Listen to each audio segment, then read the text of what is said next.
Arsenal, some of the new. Actually, no, we're coming to Arsenal in a minute. I wanted to ask you, LB. City, of course, the medical today, which we reported on earlier on today for Omar Mamouche.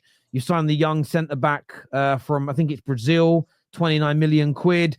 You happy with your business so far? Douglas Luiz linked with a move in. As it Yeah, all looking from a City perspective, mate? better than it was a month ago. I'll put it that way, man. Yeah, I'm a bit more confident on top four now, which is good. These two young centre backs coming in. I'm not going to say too much about them because I've never seen them play, but obviously they're very highly rated, highly promising players. I think Marmouche is a fantastic signing. Fantastic signing. And we just need a midfielder because we get a decent midfielder in. Like, we can give the Champions League a crack, you know what I mean? And the FA Cup and that. And, if we can have a good go at that and a good go at the FA Cup in a terrible year, then that's not too bad, man. So, yeah, spirits are a lot higher. Very happy with our business. It proves that business can be done in January. So all those people that say you can't sign anyone in January, that's a complete lie. You can sign people. You've got to get the cash out. And, yeah, let's see what midfield. I don't think we want Douglas Luiz. I think he's a backup option. I think we're targeting somebody else. Now, who that is, I don't know. Is it Edison at Atalanta? Is it Baleba? Is it Cambiasso, who's at Juve, who can play in the midfield? I don't know. And then maybe if they can't get any of them, they'll just get Luiz. But yeah, mate, like, I'm buzzing, man. You're Marmouche, bro. I've already ordered me Egypt top. Yeah, my Egypt top's on the way with Marmouche on the back. So buzzing for that. But yeah, very happy, mate. Very happy. We've started to improve as well. Unbeaten in 6 now. And yeah, if we can go to Paris tomorrow and get a result, I think I'll say that we've probably turned a corner, man. So yeah, buzzing. Yeah, midfielder though, LB, because Yeah, facts, you were saying about Rodri and how he's been missed and all that, and Man City fans were going into meltdown saying we need a midfielder. And if you go and get 2 centre halves, I think they're good signings, by the way. They're very highly rated for their age, and I think Marmouche is a baller. It's another player I would have quite happily wanted Arsenal to sign. But I think you do need to get a Douglas Luiz type in. I know you're linked with Edison from Atalanta as well and Cambiasso as well. I don't think that Cambiasso is a defensive midfielder from what I hear. I think he's more of a fullback, but potentially could play there. But you need to bring someone in because obviously you've still got the Kovacic and Bernardo's and Gundogan's of this world. Let's be real, I think Manchester City looked really good in the last couple of games I've seen them play. I know Brentford was a disappointing ending, but I do think the way you're playing is a lot better. KDB's come back at the right time. Foden looks like he's balling out again. Haaland's scoring. So definitely moving forward, you look a lot better. And I think the additions will only improve that, man. I still think you could potentially finish runners-up in the league. I don't think you can win it. I still think you could come second. I think you're only 6 points behind Arsenal.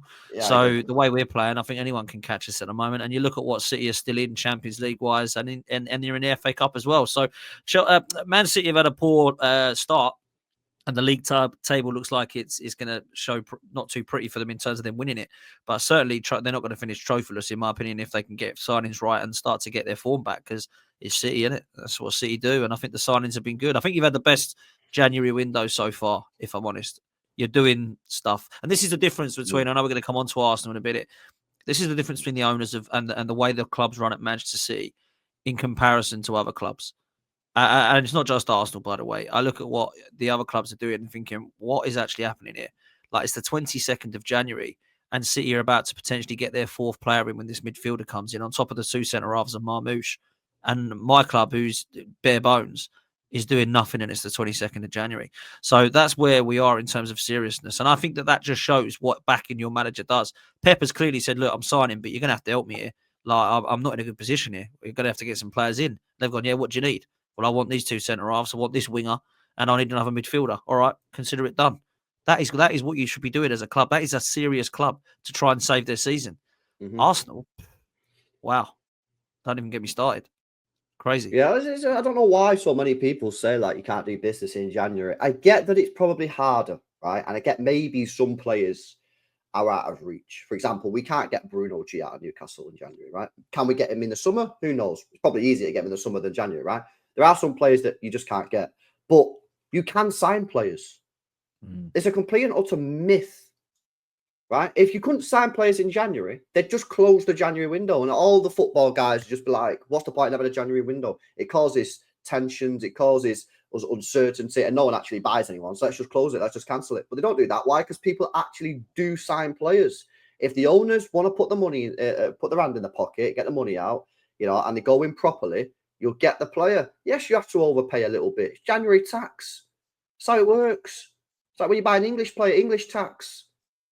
But this thing of you can't buy players in January is fake news. You know what I mean? It's fake news, man. And you know what I mean, my club's doing something, and you know, you look at a team like Arsenal, who can still win this league. I don't think they will win the league. I think it's done. I think it was done about 5 weeks ago. But if they invested properly, which is why I don't think they'll win the league because they won't, then they could still go and win the league. Only 6 points behind with a game in hand, obviously, for Liverpool. So, yeah, man, listen, I don't know. I feel like, I don't know how people can be Arsenal fans, man. Like, they get so close all the time.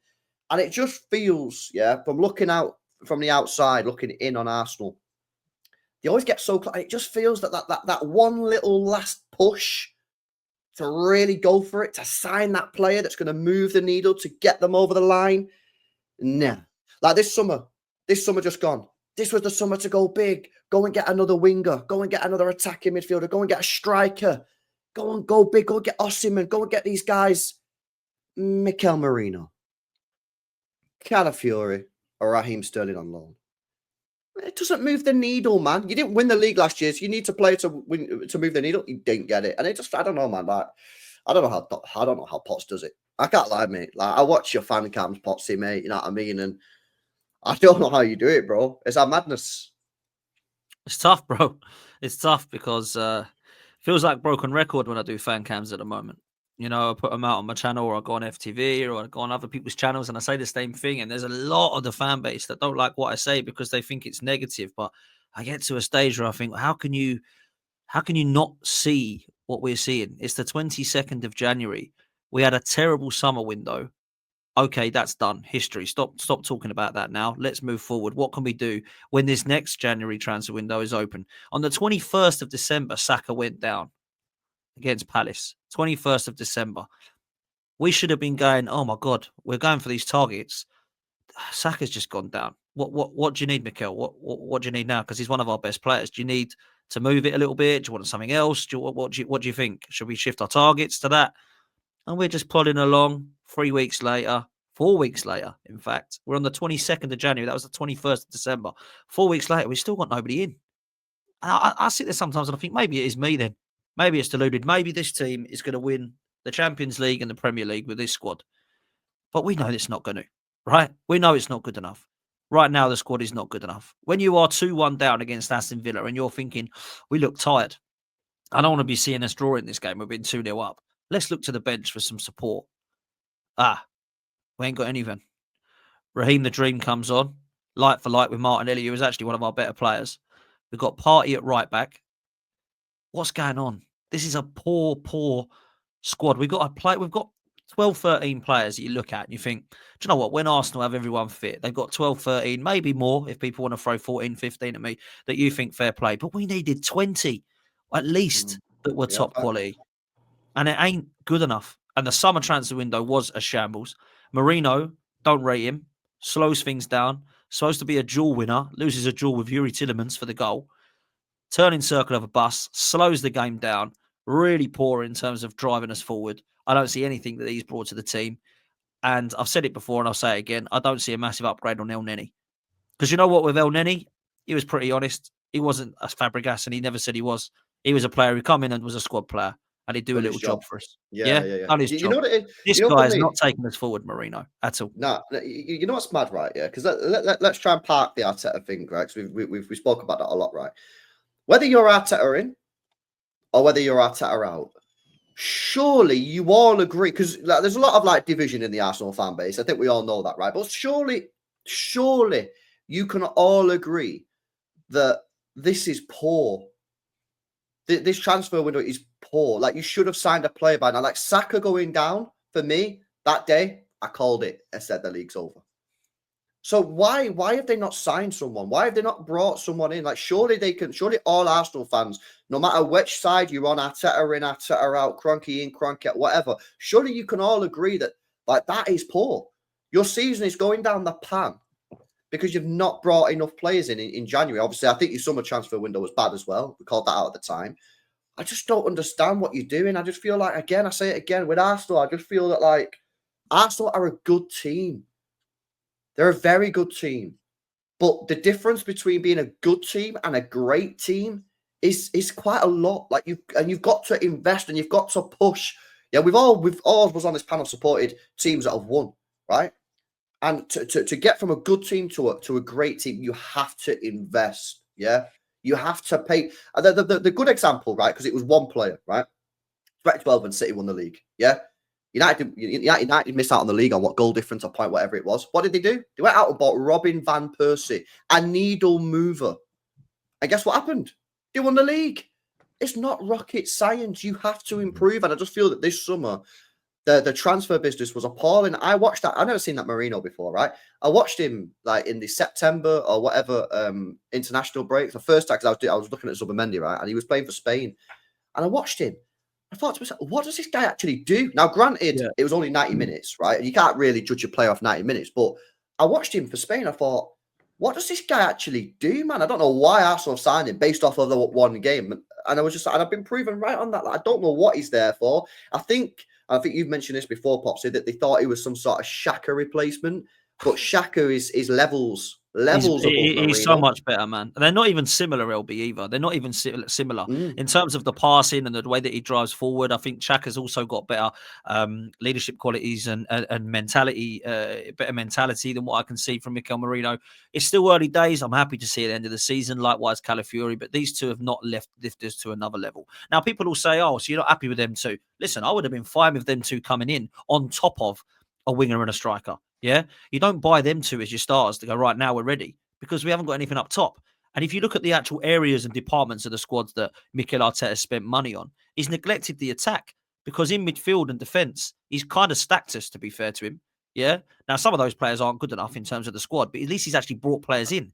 In the attack, he's brought Willian, he's brought Trossard, he's brought Marquinhos, Jesus, and Havertz. That is not good enough, man. That is not good enough. So I look at the situation at board level and at the Kroenke level so far, and people that are still sticking up for this, their answer is this: what's the matter? We're second. And do you know what that means? We're not 8th and 5th anymore. So it's fine. As long as we're not 8th and 5th, this is glorious. No one can laugh at us. We're second. Everyone that looks up and laughs, we're looking down at you and laughing more and louder. I don't care where everyone is. I care who comes first.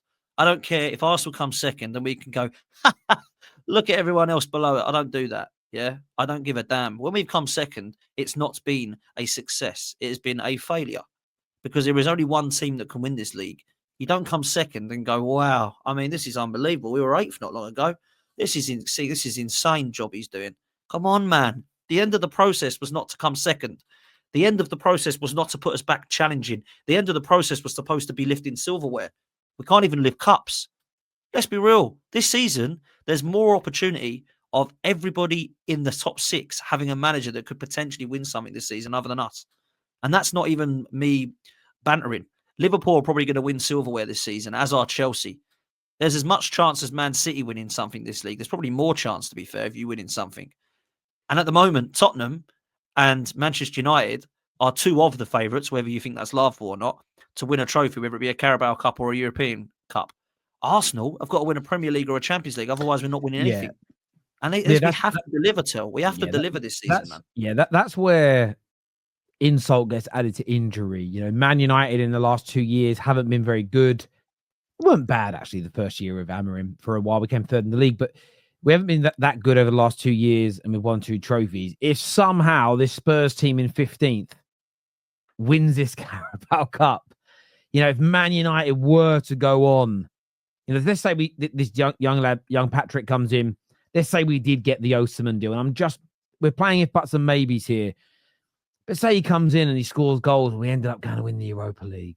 Chelsea are, by the way, definitely going to win the Conference League. That's happening.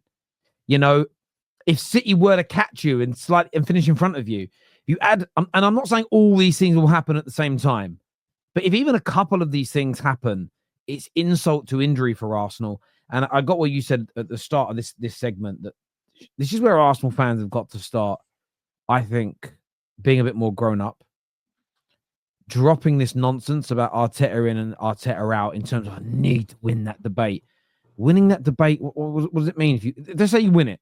What does that mean? You get a prize? Magic star? You win the league. If you're an Arsenal, I've always said he'd win the league, and look, we've got the trophy. What do you get for that? Like, genuinely, I know some people think my YouTube channel will get bigger, get more followers on X. I might get a bit more of that Elon Musk money. You won't. You won't. You really, really won't. It's not really going to help you in any. You're not going to get a bonus at work. Maybe your wife will give you a little bit of ours, your father. I don't know. But why the desperation to win to win the debate? I find it pathetic. That's why it needs to move, bro, to the transfers. Like, that's what I'm saying. Like, whether you're Arteta in or Arteta out, all Arsenal fans must be in agreement that they need to sign players right now. You're spot on, right? That's just the two camps. Forget all the normal people in the middle. The two extreme camps. They hate him, they love him, right? The two extremes. I think both would agree that there's more chance of winning something this year if you buy players. They all like, if you love Arteta, well, yeah, I want him to get even better players. It makes it easier for the man I love to win me trophies. If you hate him, I want him to go. But do you think you've got more chance winning the league if you brought Osimhen and Zubimendi in now? Yes. Well, they should both want it then, because your club winning should be more important than you know what's even funnier, in any direction. Do you know what's even funnier? You've got the extremes that want him out that are saying, don't give him another penny. And then you've got the ones that are really liking him saying, might have to wait till the summer. And it's like, so you're both agreeing that we might not sign anyone then. Like, what is going on here? And don't give him another penny thing. I also find that to be so weird. If you signed Zubimendi, and if you signed, you're getting him in the summer. But say you went out now and you went and bought Nico Williams and you went and bought, I don't know, Osimhen. And the problem here is it becomes very subjective. Well, I don't like those players, so I don't want us to spend more money. Like, drop your own personal preferences for a moment. If you went out and bought a couple of really good players now, whether Arteta was successful with them or not, the next manager would then inherit those players. The idea of Man United fans say that too. I don't want us to buy any players until I'm happy with the manager. But you might not get the manager you want if the squad's shit. The fuck, like, football fans are weird, bruv. Sometimes all of us, right? I don't think it's just Arsenal. I think there's weirdness everywhere. But yeah, you guys, we have got a strange fan base, though, mate.